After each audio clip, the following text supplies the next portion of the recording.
Hello friends, Chauri aunty की रसोई में आपका बहुत बहुत स्वागत है। गणेश चतुर्थी आ गई है। अब गणेश चतुर्थी वाले दिन बहुत सारे लोग भी मिलने के लिए आते हैं, तो उन्हें खिलाने के लिए मैंने आज बनाया, जिससे कि कल मैं उन्हें सर्व कर सकूं, शाही दही बड़ा। और शाही दही बड़ा बनाने के लिए पहले मैंने शाही दही बड़ा मसाला बनाया। तो उसको बनाने के लिए मैंने शाही दही बड़ा मसाला बनाने के लिए मैंने सारे इंग्रेडिएंट्स निकाल कर रख लिए थे, और इतना बना लेती हूँ मैं कि 5-6 महीने तक आराम से रखा रहे और चलता रहे। तो इसके लिए मैंने इसमें छोटे वाले जो कप मैंने नाप के ले लिए हैं, उसमें से 1 कप मैंने धनिया डाल दिया। और जब धनिया हल्का सा भुनने लगा तब सौंफ। ध्यान रहे कि जो हमें इंग्रेडिएंट्स इसमें डालने हैं वो इनके कुकिंग टाइम के अकॉर्डिंग डालने हैं। तो सबसे पहले धनिया को सबसे ज़्यादा टाइम लगता है, इसलिए धनिया डाल दिया। उसके बाद में बीच में जगह बना करके और डाल दी, जो मसाले वाली सौंफ होती है वो डालकर हल्का चलाते हुए स्लो आंच पर हम इसे थोड़ा सा भून लेते हैं। जब ये भूनने लगेगा तब फिर बीच में फिर से जगह बना करके तीसरा इंग्रेडिएंट डालूंगी, और वो है हमारा जीरा। जो जीरा होता है उसके बिना तो कोई भी मसाला बनता ही नहीं है। बस इस जीरे को भी डाल करके इसे भी मैं धीरे धीरे चलाते हुए भून लूँगी। आप मेरे चैनल पर आए हैं उसके लिए आपका बहुत बहुत धन्यवाद। और साथ के साथ में आपसे एक रिक्वेस्ट है कि अगर आप पहली बार आए हैं तो जल्दी से फटाफट से इस चैनल को सब्सक्राइब कर दीजिए।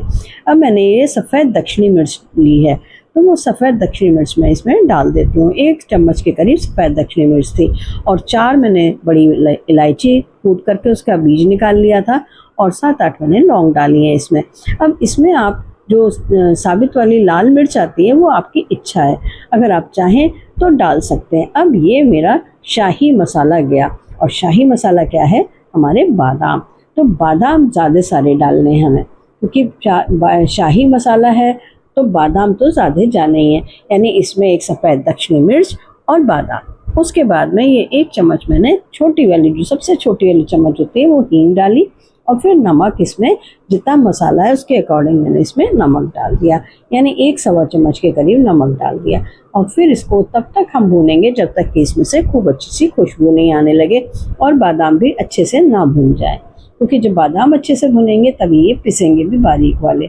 तो बस ये धीरे धीरे चलाते हुए इसको हम भून लेते हैं। इसको भूनने में थोड़ा सा टाइम लगता है, तो थोड़ा सा टाइम लगा कर ही भूनेगा। फिर जब ये भून जाए तो गैस बंद कर दी और इसे ठंडा होने के लिए रख देंगे। ध्यान रहे, ठंडा बिल्कुल ठंडा करना है, जिससे कि बादाम को जब पीसें तो उसमें से ऑयल ना निकले। अब हम करते हैं दही बड़े की, शाही दही बड़े की तैयारी। तो शाही दही बड़े की तैयारी करने के लिए, क्योंकि ये शाही जो दही बड़ा बना रही हूँ मैं, करी पत्ता दही बड़ा बना रही हूँ, तो करी पत्ता दही बड़ा बनाने के लिए जो मैंने तैयारी की है ये बिल्कुल अलग तरीके से है। तो मैंने 2 आलू बॉईल करके रख दिए थे, जो कि मेरे अब तक ठंडे हो गए थे अच्छी तरीके से। जब बिल्कुल ठंडे हो जाए आलू, तभी इनको हमें छीलना है, नहीं तो इसमें लेस जैसा आने लग जाता है, वो हमें नहीं चाहिए। तो ये दोनों आलू मैंने छील लिए, और उसके बाद में इसको ग्रेट कर लिया। और ग्रेट करेंगे तो पतले वाले ग्रेटर साइड से करिएगा इसको, तो जिससे कि अच्छे से ये मैश हो जाए। वैसे आप चाहें तो मैशर से भी इसको मैश कर सकते हैं। तो दोनों आलूओं को हमें अच्छी तरीके से मैश करके तैयार कर लेना है। आपको रेसिपी पसंद आ रही हो तो आपसे रिक्वेस्ट है कि इसको फटाफट से लाइक भी कर दीजिए और बहुत सारे लोगों के साथ में शेयर कर दीजिए। अब ये आलू ग्रेट होकर के तैयार हो गए, तो इसमें थोड़ा सा मसाला डालते हैं। मसाला आप अपनी इच्छानुसार जो चाहें डाल सकते हैं। मैंने इसमें लाल मिर्च पाउडर डाला है, थोड़ा सा धनिया पाउडर डाला है, नमक स्वादानुसार डाल दिया, ये आलू के अकॉर्डिंग, और थोड़ा सा धनिया पाउडर डाला, थोड़ा सा मैंने चाट मसाला डाला है, और सब्ज़ी मसाला डाला है। तो जो भी मसाले आपकी इच्छा है वो मसाले आप इसमें डाल सकते हैं। अब ये थोड़ा सा कड़ी पत्ता मैंने काट करके रखा हुआ था, तो वो कड़ी पत्ता भी 5-6 डंडी ले करके वो बिल्कुल बारीक काट करके, जैसे धनिया की पत्ती काटते हैं बस उसी तरह से इसको भी काट करके इसमें डाल करके और अच्छी तरीके से डो की तरह से मल करके तैयार कर लेंगे। मसल के मलना है इसको, जिससे इसमें ऐसा हो जाए कि इसकी जब हम पेड़े बनाएं, गोले बनाएं, तो ये फटे नहीं। और फिर उसके बाद में ये आधा कप के करीब मैंने इसमें राइस फ्लोर डाल दिया। तो चावल का आटा डालने से क्या होता है, इसमें क्रिस्पी हो जाता है, बहुत ही क्रिस्पी बन करके तैयार होते हैं और टेस्टी भी बनते हैं, और इसकी बाइंडिंग भी खूब अच्छे से हो जाती है आलू के साथ में। आप चाहें तो बेसन भी डाल सकते हैं, पर बेसन से फिर बेसन का टेस्ट आने लगता है, जो कि हमें नहीं चाहिए इसमें। बस इसको अच्छी तरीके से हम मसलते हुए मल करके तैयार कर लेते हैं। अब मैंने काफ़ी सारा करी पत्ता लिया, यानी 7-8 डंडी के करीब मैंने करी पत्ता ले लिया था। वो मिक्सर ग्राइंडिंग जार में डाल लेती हूँ, क्योंकि करी पत्ता दही बड़े बन रहे हैं तो करी पत्ता तो काफ़ी सारा जाएगा ही। और फिर 1 इंच अदरक का टुकड़ा बारीक बारीक काट करके और एक तेज वाली जो हरी मिर्च होती है वो लेकर के काट करके वो भी इसमें मैं डाल देती हूँ। और फिर थोड़ा सा पानी, बस बहुत ही थोड़ा सा पानी डालना है, 1/4 कप के करीब, और फिर इसको पीस लेना है। बहुत ज़्यादा पानी नहीं डालना, बिल्कुल बारीक पीस कर तैयार कर लेना है। इधर मैंने जो बैटर बनाना था उसकी तैयारी की, तो बैटर या स्लरी बोल सकते हैं, तो उसके लिए मैंने उड़द की दाल का आटा लिया और उसमें नमक स्वादानुसार डाल दिया। आप चाहें तो इसमें थोड़ी सी हींग भी डाल सकते हैं। और फिर उसके बाद में ये करी पत्ता जो हमने पीस करके तैयार किया था, बस वो करी पत्ता पिसा वाला डालते हैं। उससे कलर करी पत्ते का आ जाता है और साथ के साथ में टेस्ट भी करी पत्ते का बहुत अच्छा सा आ जाता है। थोड़ा थोड़ा पानी डालते हुए इसको अच्छी तरीके से हम एक बैटर सा बना लेंगे, थोड़ा गाढ़ा बैटर बनाएंगे, स्लरी जिसको कि हम बोलते हैं। स्लरी के काम में ही लेना है हमें इसे, बैटर की तरह से। इसी बैटर का नहीं बनाने दही बड़े हमें, तो आप देखते जाइए, लास्ट तक बने रहिए, तभी आपको पता लगने वाला है कि क्या क्या स्टेप्स ले रहे हैं और क्या क्या प्रिकॉशंस हमें लेने हैं। तो ये दही बड़ा का जो हम आटा बना रहे हैं, जो हम पेस्ट बनाकर तैयार कर रहे हैं, इसकी कंसिस्टेंसी आप देखिए कि किस तरह से ये हमें ना तो बहुत गाढ़ा रखना है और ना तो बहुत पतला रखना है। बस ये बन करके तैयार हो गया। अब ये जो हमने इस आलू का डो बना करके रखा हुआ था, इसके छोटे छोटे हम पेड़े, जितना बड़े आपको दही बड़े बनाने हैं बस उतने बड़े साइज़ के हम इसमें से पेड़े निकालते जाएंगे और उसको अच्छी तरीके से मसलते हुए और गोल गोल घुमाते हुए इसकी गोल लोई बना लेंगे।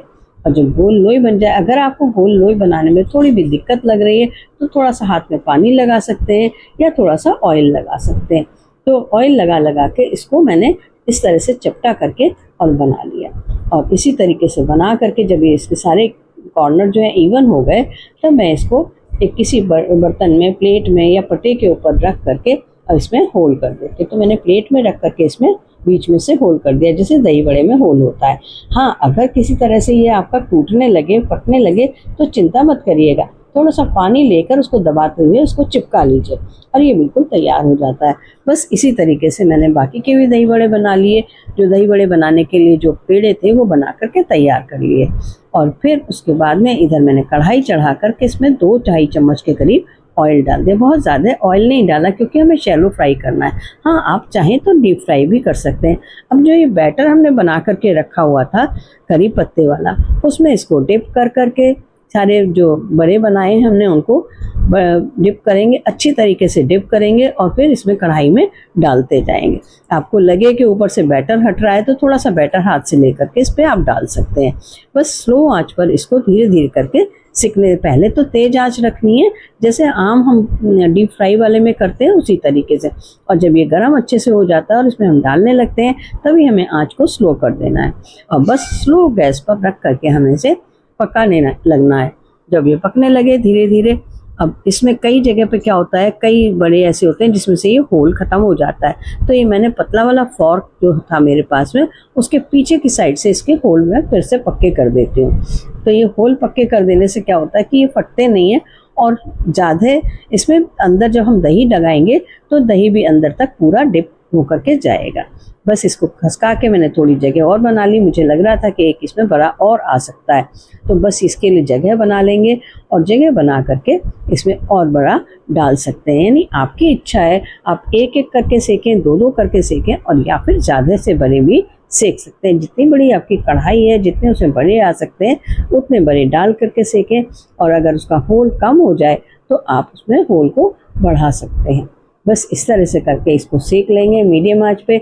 और अभी इसको पलटना नहीं है, बस कढ़ाई को हिलाते हुए ऑयल चारों तरफ कर लेना है। तो उससे क्या होगा कि ये चारों तरफ से सिकने लगेगा और जब एक तरफ से पूरी तरह से सिकने लगे तो हल्का सा फोर्क से आप चला कर देख लीजिएगा, तो आपको पता लग जाएगा कि नीचे से चिपक रहा है या नहीं चिपक रहा है और यह सिकने वाला होगा। हल्का सा टेढ़ा करके देख लीजिए, तो जब सिका हुआ सा लगे तो इसको पलट लीजिए।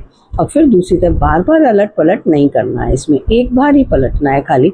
तो एक बार पलट करके इसको और फिर से सेक लीजिए दोनों साइड से। जब अच्छी तरीके से आपका ये सिक जाए तब इसको आपको निकालना है। और बीच बीच में आपको लगे अगर कि इसमें चारों तरफ से तेल नहीं जा रहा है, क्योंकि हमने तेल तो और डालना नहीं है, वही तेल हमें यूज़ करना है, तो इसको हिलाते हुए कढ़ाई को और फिर आपको चारों तरफ से इसके तेल को हिला के और मिक्स कर लेना है। तो बस ये देखिए आप कितने अच्छे से करके आ रहे हैं, कलर कितना सुंदर बन के आ रहा है। आप चाहें तो इसको ऐसे ही खा सकते हैं चटनी के साथ में, और या फिर इसी तरीके से चाय के साथ में, और चाहे तो जब आगे का स्टेप हम लेंगे तब देखिएगा इसको दही बड़े के साथ में। अब ये मेरा मसाला जो था शाही मसाला, ये ठंडा हो गया है, बिल्कुल पूरी तरह से ठंडा हो चुका है। मैंने हाथ से छू करके देखा, इसमें ज़रा सी भी गर्मी नहीं बची है। तो इसको मैं मिक्सर ग्राइंडिंग जार में डाल देती हूँ, और जार में डाल करके उतना ही डालिएगा कि जितना आराम से पीस सके एक बार में। और ये बिल्कुल बारीक मसाला पीसने वाला जार होना चाहिए, क्योंकि हमें इसको बिल्कुल बारीक पीसना है। फिर उसमें मैं थोड़ा सा काला नमक डाल देती हूँ। सादा नमक तो हमने पहले ही डाला था, लेकिन उसको भूनते टाइम काला नमक नहीं डालते, क्योंकि उससे काले नमक की जो खुशबू है वो सारे मसाले में अच्छे से नहीं आ पाती है। और इसको बिल्कुल बारीक पीस करके मैंने तैयार कर लिया, और फिर इसके बाद में एक फैले बर्तन में कर लेंगे, जिससे और अच्छी तरीके से ये इसकी जो गर्माहट है, पीसने से जो गर्माहट आ जाती है ना मशीन की, वो भी निकल जाएगी। अब जब ये इसकी गर्माहट निकल के इतना बढ़िया बन करके तैयार हुआ है, आप कोई चीज़ में कर सकते हैं, बड़े में ही नहीं, बाकी भी किसी मसाले को आप कर सकते हैं के साथ पूरी तरह से। और ये 6 महीने से चल जाता है। जब बिल्कुल ठंडा हो जाएगा तब इसको कांच के जार में आप एयर टाइट कांच के जार में रख लीजिए। अब बड़े मेरे सिक्कर तैयार हो गए थे, तो मैंने इनके लिए क्या किया कि गैस को बंद कर दिया, और फिर इसको एक प्लेट में मैं निकाल लूँ। अभी मैंने इतने ही बनाए हैं, बाद में फिर मैं और बना करके रख लूँगी, जिससे गेस्ट आए तो उनको मैं गेस्ट को अच्छे से सर्व कर सकूँ। तो ये आपको दिखाने के लिए, वीडियो बनाने के लिए मैंने ये फिर सिर्फ 5 ही बनाए थे। बाकी के मेरी बैटर रखा हुआ है, डो रखा हुआ है बनाने के लिए, तो मैं बना लूँगी इनको। बस इनको निकाल लेते हैं, और निकालने के बाद में, क्योंकि अभी ये गरम गरम है, तो इनको ध्यान रखिएगा कि जब आप दही में डालें, या तो आप दही को फेंटने के बाद में इसको भिगो करके रखते हैं, जैसे साधारण दही बड़े भिगो के रखते हैं, और या फिर आपको गरम गरम ही दही में डाल करके अच्छी तरह से अलट पलट करके इसको डिप करके और फिर सर्व करना है। तो जब आप सर्व करने चलें तो ये इस बात का ध्यान रखें कि जिससे कि दही बड़े जो है बिल्कुल सॉफ्ट बन जाते हैं। बस इसको इस तरह से निकाल के हमने सर्विंग की, प्लेट में लगाया इन्हें, और दही जो है हमारे पास में जो खूब अच्छी तरीके से फेंटा हुआ घर का बना हुआ दही है, बहुत ही टेस्टी दही होता है घर का बना हुआ।